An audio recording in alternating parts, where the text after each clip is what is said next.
with our program, we've been established here at the hospital in Armidale since 2007, and it's we've always been known as Boodjari Yorga's family care program. But in 2016, we became Boodjari Yorga's midwifery group practice. So we came under the MGP umbrella. And what those that don't know, in Noongar language, Boodjari is pregnant and Yorgas are women. So what we do is we look after women that are actually having Aboriginal babies. So it could be a non-Aboriginal woman with an Aboriginal partner. So we've got 5 midwives in the program, and what they do is they will follow the women right through their pregnancy from the time that they come in and book with us to the time they've actually had their babies, and maybe 3 weeks later on. So depending on like the postnatal care as well. And also there's myself, the senior Aboriginal health officer, and also we've got 2 Aboriginal liaison grandmothers. So they're actually here to provide transport if need. They will also do home visits and talk to the women about certain concerns that they may have, and have an idea of some referrals that they may have it with them, connect them with the Champion Centre in the local area, who actually support with extra things like even play groups or financial counselling and whatever the families actually require. We're also involved with a lot of the universities around that are doing research. So we're actually at the moment, we're involved with Communicare and UWA, who are looking at ways of engaging Aboriginal families from 0 to 16, or what programs are out here in the Armidale region. So we would connect with some of our families that we work with to refer them to Communicare and UWA, and then they will provide that extra service for them. With Telethon Kids too, where we look at the Hear Health research. So again, signing up young babies to get their ears tested once they go home, and Telethon Kids will follow them up to a certain age as well. And we've also had doing some work with Notre Dame in Fremantle, where we actually go and do presentations to the students down there that are working with midwifery. So that they're looking at the Aboriginal maternity cultural part of it, so we can actually go down and talk about what we do here. And we're like with the midwives, so they actually follow the women, like I said, follow the women after they have their birth. So it could be up to 3 to 4 weeks, depending on the mums. And we find that sometimes it's not always the case. Like we, once we've sort of discharged them for the program, we may still see that woman, say, a couple of months down the track, where they will actually get in touch with us again. And because they feel comfortable in coming back here because they've built that relationship up with the midwives already, or and it's just easier for them to come back instead of making a GP appointment where they've got to wait around. With our service too, we get a lot of referrals from GPs like Durban and the local GPs around here, family as well. So we can have family that come back quite often because it's we have a lot of the women that are in the community that are related to a lot of people. So again, word of mouth, a lot of our families. And also we get a lot of referrals too from country. So we can have women coming from, say, Northern Narrogin, which we do. So we get a lot of country referrals too, where they feel that by coming to us too, they have that cultural care, that sensitivity, where we can actually talk to them about a lot of our issues, like for instance, if they find that they're struggling and they feel too ashamed to talk to other people, at least they can come in and talk to us and we can help them if we need to.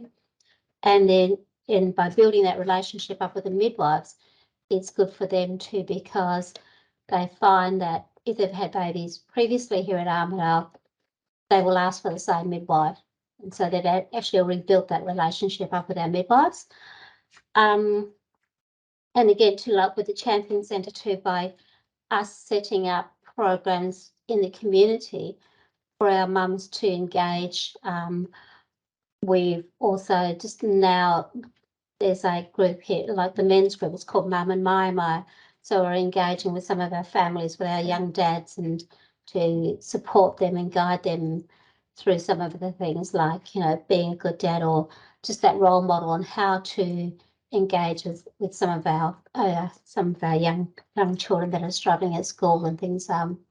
Even engaging with babies at home, you know, how do you actually engage once you go home with a baby? You know, how can you support your partner once they go home? Looking for the signs of stress and just doing those extra little things at home that might mean a lot to the mums.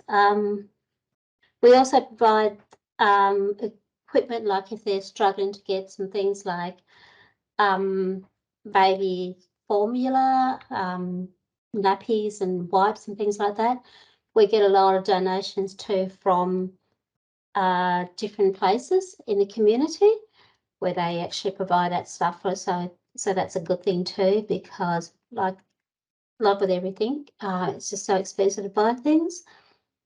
We can also provide, we've given now some of our clients some bus passes to get to and from some of their appointments if it's, you know, too far out of our area to go and pick them up. Or also we're finding too that sometimes some of the appointments sort of clash with each other. So we've got to, okay, work out how can we actually do this by, and we find too that generally the families like the bus passes because it gives them an option to then either go somewhere different after their appointment. So it's 24 hours, so they can go shopping somewhere else and visit family members or whatever. And if we do need to follow up a women, which we get a lot of requests to do that, if they don't attend their specialist appointments, etc., or their GP appointments, we will do that. We will follow them, go and do a home visit. So if they're not at that one particular address, we will find out where they would be with other family, and we will go and do those home visits to make sure that they do come in for their appointments. There are times too that we've had young mums coming in with their younger children. So if they're in here for a midwife appointment, they will go in there. So myself and the grandmother or whoever's available at the time, we will actually look after the kids while the mums are having their appointments. And my office and the clinic are side by side, which is really, really good. So it works out really well. And if we find that the women don't have anybody in for support in labour ward, myself or the grandmother can actually be there for that support. So so that's another area we can look at and do that. So but is there any questions that you sort of think that you can, you know, you feel that you can ask as well? I think that's so lovely that you can you hear me? Yeah. I think it's so lovely that you can provide that support in labour, which, you know, must be just so wonderful for those young mums that might not have support, but also how wonderful for you as well to, you know, have that connection. So that's really special. But I was just wondering, so how many women do you have on your books or, you know, enrolled in the program at the moment? Well, I haven't actually looked at the precise number. I know we've got one right up to June at the moment. So, but again, like each midwife, there's usually have probably four to five women per month. Yep. But that doesn't. If they do that, generally they don't all birth here. We might have to send them say to King Edward or to Fiona Stanley because of the issues that they may have. Yep. So once if they go over there and birth, we would still keep their names on the books, because once they come back after their birth, we do follow them up postnatally. So again, like I said, it can just vary with the numbers. And if we find too that if the women are due, say, next week or something, and they've had no antenatal care, so they've just come in, we will actually say, well, we can't look after them, or they would turn up in labour ward. So it's not mainly the Boodjari Yorga's midwives that will actually look after him. So whoever's on up there at the start at that time will look after that woman, or we can refer her to King Edward, or depending to where they live. To we're finding that in the last say month or so that some of our women have actually live like say Vic Park or something, and they're due in a couple of weeks. So we're trying to talk to them, encourage them to actually go to King Edward, closer to home, because if they have to get here to deliver, they'd have to get an ambulance, and that's going to cost extra. And if they haven't signed up for ambulance cover, they're going to be paying all that money. So trying to encourage them to see a bigger picture, but again, not taking their choice away from them as well. But because, like we would ask too, why would they come here? And how did they hear about us, etc. And again, they would hear because it's an Aboriginal service, they feel comfortable in here. And this is where we sort of hope too that eventually King Edward would start something up, and so that we're not getting so many referrals and putting us under pressure a lot. Yeah. So do you get GP referrals from your Yep. Yep. Yeah, we do. So from Derbyl, and also some local GPs around here. Also ED, so if the women come in unbooked and they're in ED, we would get referrals from them as well. And like I said too, from the country areas, Narrabeen and Katanning in different places. So we have that connection with those country areas as well. Yep. We've got a few people online from regional areas. I just was wondering if there are any questions from people out in the regions for Christine.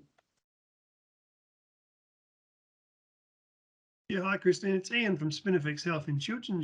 I'm not sure, I'm sorry I missed what you said about King Edward. Do they provide the same sort of service for They delivery are remote visitors? they're looking at setting something up. So hopefully next year, from what I've heard. So at the moment, they're still in the process of doing something out. Oh, that'd be great, thanks. So what area were you from? Sorry, Ian? Yeah, Chiltern out in the Victoria Desert. Oh, So okay. yeah, most of our mums go to Kalgoorlie, of course, but then if they're in Yep. Perth for any reason, they need support in Perth. So I was Yeah. wondering what the backup there would be. Yeah. Yeah. Yeah, I mean, I know at King Edward they do have the Angus Walsh accommodation there that they have, I think, probably about 6 ALOs, like Aboriginal workers there, so that can actually cover the certain areas. But that's about all I could tell you there. I'm not sure, how many midwives, etc., what they're doing. Oh, great, thank you. Maybe that's something that we could look at for 2023, and maybe, engage with King Edward about what they do for Aboriginal women that are coming in from the regions. So Amelia, maybe you can, if I don't know if you know anything, maybe you can add something to that. No, I can't. I think our service is actually trumping theirs at this stage, and they're currently setting up something, but that's all I've heard. There's not. I know that they're in the process of improving their service there, so but that's as much as I know. Yeah. Okay. And I know too, like at St John of God in Midland, they've got more Jeremiah, so that's a program. That's a lot of the women are choosing to come to Armidale over the King Eddie at this stage. Even in the King Eddie catchment, we are seeing a lot of the women down in Armidale because of their choice. Yeah, that's right.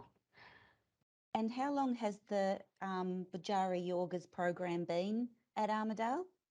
Since 2007. 2007. So that came about with community consultation, because they were finding that women around here were actually going to King Edward for their appointments, etc.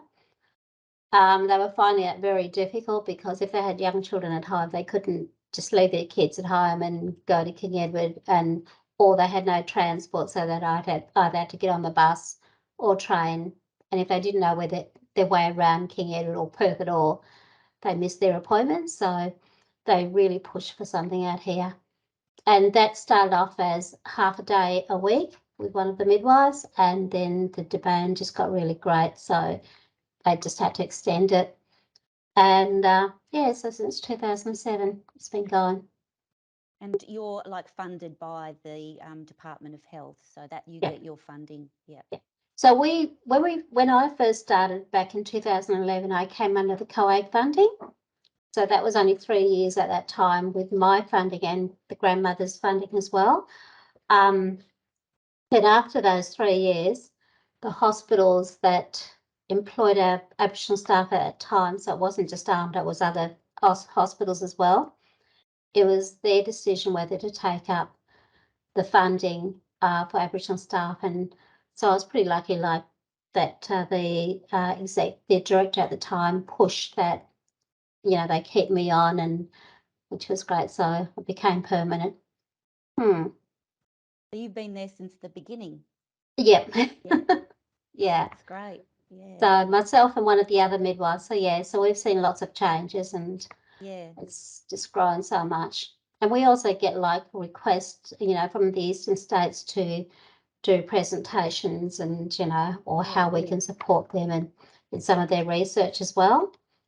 Because I know next year they're with Melbourne University, they're looking at doing a conference in Perth called Replanting the Birthing Tree. And that's in partnership with Murdoch University, Rhonda Marriott. Yeah. So, yes. So we've done a lot of work with them, and we're also doing Baby Coming You Ready at the moment too with Jane Coates, and that's also with Murdoch University. So that's a perinatal tool that's been used in our program. It's a pilot program at the moment, but we get our women engaged. And so it's not just the women, it's also their partners to engage with that. That's great. Do you do any telehealth, or is it? Yeah. Yeah, we have done a few, but we find that the women and ourselves, they feel that they're not engaging properly. A few that I've spoken to, they can't really express what they're feeling, and it's difficult to engage with the midwives at times if there's things that they need to discuss. So we do it, yes, but they do prefer face to face. Yeah.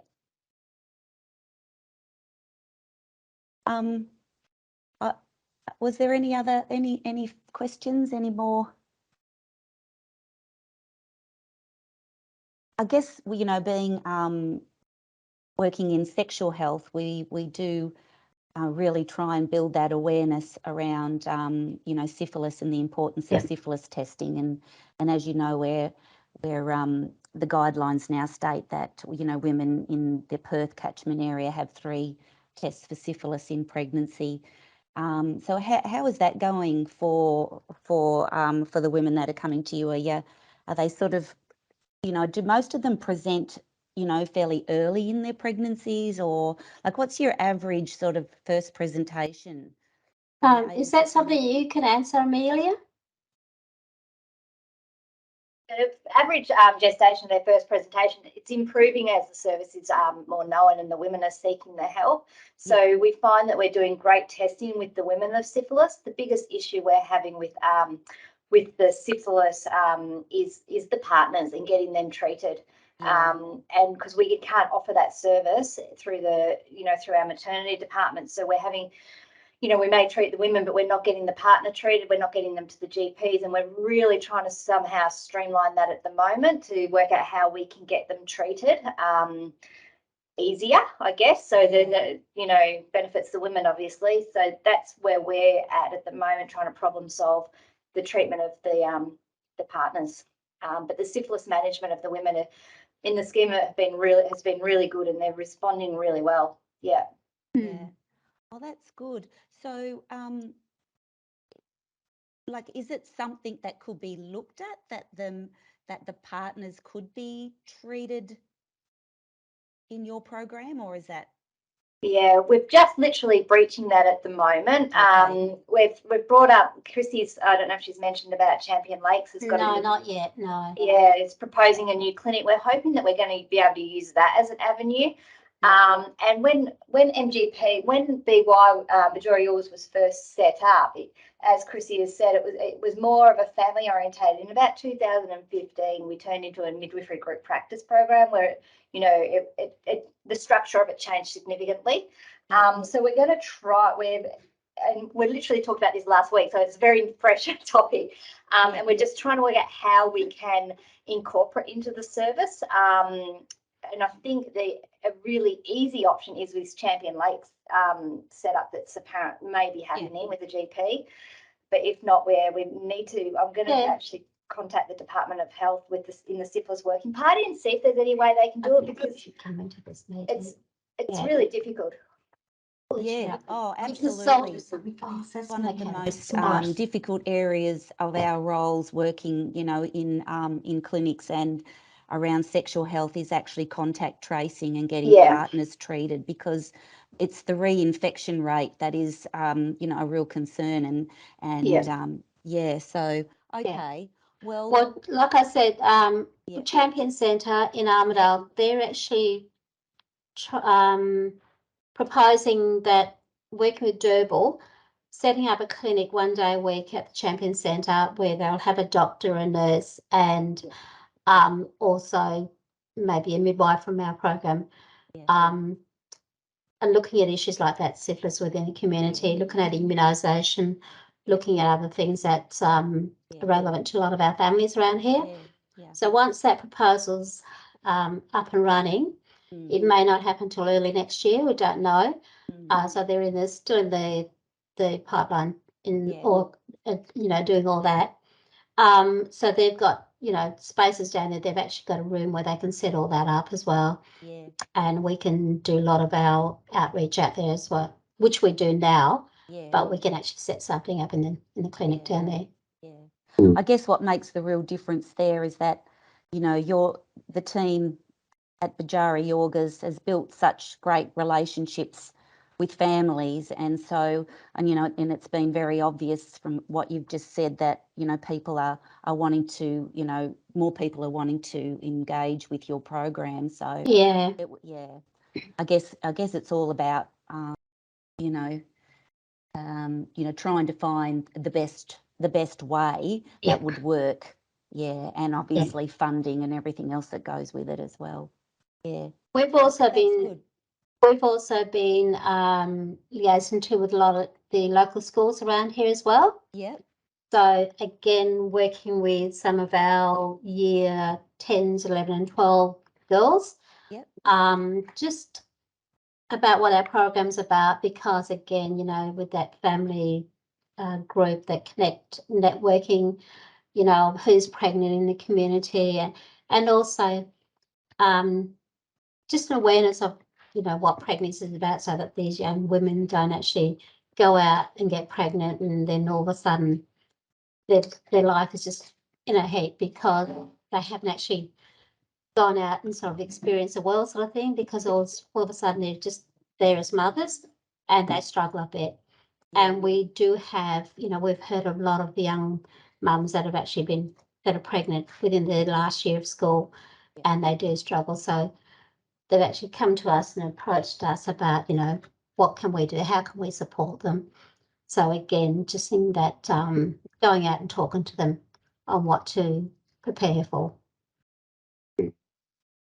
I've just got Deb Giles here too. She's one of our midwives, so she's been here the same time as me. So we've like I said, we've seen lots of changes and doing lots of things as well. So they were just talking about the syphilis. So, and Deb would also be aware of a lot of the stuff, like what you were just talking about with the syphilis, working with some of the women, because again, that's clinical, and I don't do the clinical side of it. I do more of the cultural side of it. But again, if I have to sort of step in, I can. We hold a monthly meeting with the Department of Health. It's a syphilis working party. So every month we discuss every woman who's got syphilis in WA.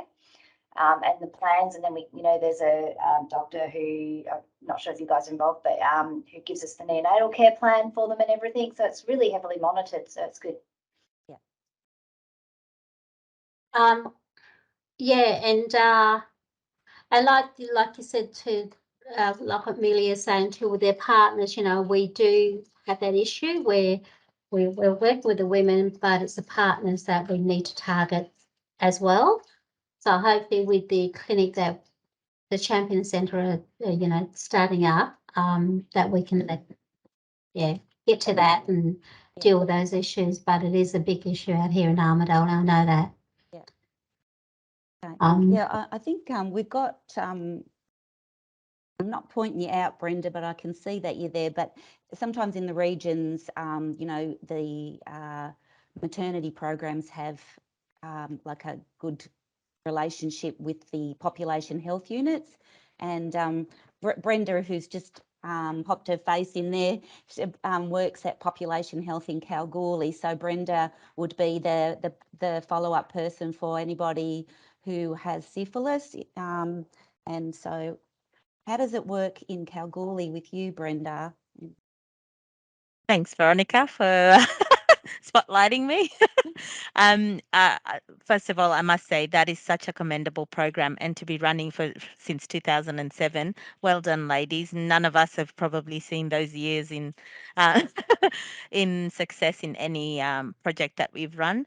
But in saying that, we are also starting our baby baskets program in the Goldfields. So we are working very incredibly. I can't thank Janelle enough. So Janelle is our Aboriginal Medical Service midwife who just absolutely goes over and above her own role. So she works between here and Warburton, and she's actually in Warburton at the moment. So just to answer what Veronica is saying is we do work very closely with Janelle. So she does sort of have a monthly list that she goes through for all the pregnant ladies. And if somebody tests positive for syphilis, I and Janelle work really hard to make sure that she's getting all her screens done in time, having her treatment. So, yeah, we well and truly welcome any feedback from anyone. Armidale, if you ever need someone to talk to about the Goldfields, myself and Janelle, or even just the public health unit here, we just want to hear from you because we know how vulnerable the pregnant ladies sometimes can be in terms of not having, as you're saying, transport, just trying to organize your family so that you can go to these screens. So we're more than happy to help in any way that we can. And I hope that sort of answers that, Veronica. I don't know if you no, that was fine. And so do you have difficulty with as well, like with actually getting partners treated, or yes. Yep. Yes. As you've said, contact tracing is a bit of a headache sometimes. Having said that, the pregnant ladies are getting better because they do understand the reasoning behind why we're looking after the baby.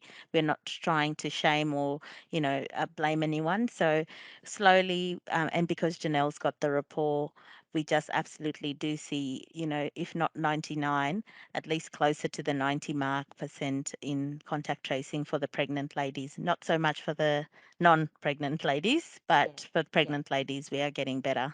Yeah, that's great. That's really good. Yeah, okay. So when Janelle goes out to Warburton, can she like treat the partner as well if she was out there and they needed treating, or do they present to the Warburton clinic? How does that work? Yes, correct. So what would happen is because it's an outreach clinic, ideally they do have the bus, and because Dr. Keane, I don't know if you know Joe, yeah, so they would be traveling together. So, it's quite a good relationship between, for what they do. So they got a really good rapport with the Warburton Clinic, and if something is, over and above what the bus can handle, definitely the clinic would be somewhere to go. But yes, well and truly, they treat the partners and they feed that back to us once they're back. Thank you so much, Brenda. Thank you, Veronica. This is a lovely session. Thank you. That's good.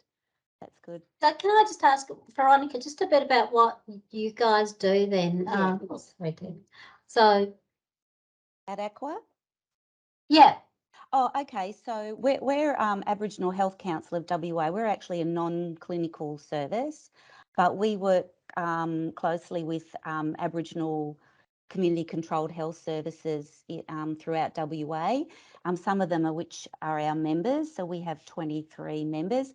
So we provide our team, our sexual health team, provides support through training and education. We've got a sexual health training program.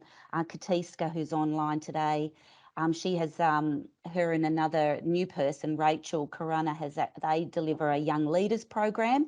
So I was thinking that was maybe something we could get in contact with you about, particularly around those years 11 and 12 young people. I don't know, maybe there's somewhere we could support each other there. So that training, that education is peer education, and it's around consent and healthy relationships, drugs and alcohol, and sexual health. And there's also some puberty in there as well. And we also, we provide other support to the services, and it might be in relation to point of care testing or CQI, continuous quality improvement. And we sit on a lot of the local committees and steering groups as well. So that's sort of our role. And the reason why we started these bites was during COVID, it was really difficult to get out to the regions and deliver face-to-face training. So we thought we would just start something up during people's lunch breaks, which I know is not always everyone's lunch break, but just a half-hour information session called The Bites. And they're just bites of information that we can share with people. So, and we record them and then put them up on our website. I know too with the Champion Centre, they on certain days they have a few of the local high school kids go to the Champion Centre where they do some cultural activities with some of the elders there as well. So that's something that maybe you can tap into, that you're actually there on those particular days. Yep. How about, say, like events that with NAIDOC and things, are you part of that as well? Yeah. So we go along to the NAIDOC events and whatever else events are on, we try and engage. Like, for example, this Thursday we've got a cervical screening event with Moorditch Court at Treemby, so we're going to go to that. And so we try and get out into the community as much as we can. We think that's the best way to engage. Well, what I could do too is if I get any information sent through to me, I could always send it to you too to see what's happening in the communities. That'd be great, Christine. That'd be great. Well, look, I'm just mindful of the time, and I know that people have joined us from like Ian's from Junjunjara, which is probably the furthest away out of all the people here. Brenda from the Goldfields. We've got Helen here from Albany. I'm not quite sure who else is online, but they're the people that I can see. Is that all right, Katiska? Is there anyone else? Yep.